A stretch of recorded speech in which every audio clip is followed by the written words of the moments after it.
ఈరోజు చాలా మంది శరీర సుఖాల కోసం, ఆఫ్టర్ ఆల్ 5 నిమిషాల సుఖం కోసం కుటుంబ జీవితాన్ని నాశనం చేసుకుంటున్నారంటే కారణం ఏంటో తెలుసా? పాపము మనిషికి భ్రమ కలుగజేస్తుంది. అందుకే లవ్లో ఉన్నవాడికి, కొవ్వులో ఉన్నవాడికి 100 చెప్పిన ఎక్కువ. తోలుడితోనో పొళ్ళు రాలితేనో తప్ప. కొంతమంది పిల్లల్ని తీసుకొస్తుంటారు నా దగ్గరికి, వాళ్ళ తల్లిదండ్రులు ప్రేమలో పడ్డాడు అంట అని.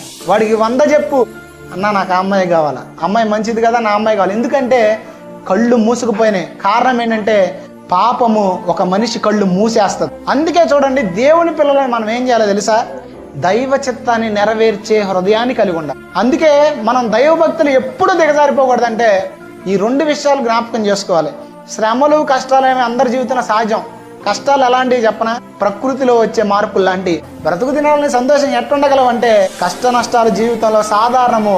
నా దేవుడు నా మేలు కొరకు సమస్తాన్ని మరలా తిరిగి మారుస్తాడని నమ్మకం నీలో ఉంటే ఏమైతే తెలుసా? ఖచ్చితంగా నువ్వు ఎన్నడూ ఎప్పుడు విశ్వాసం నుంచి భ్రష్టుడు అవ్వవు.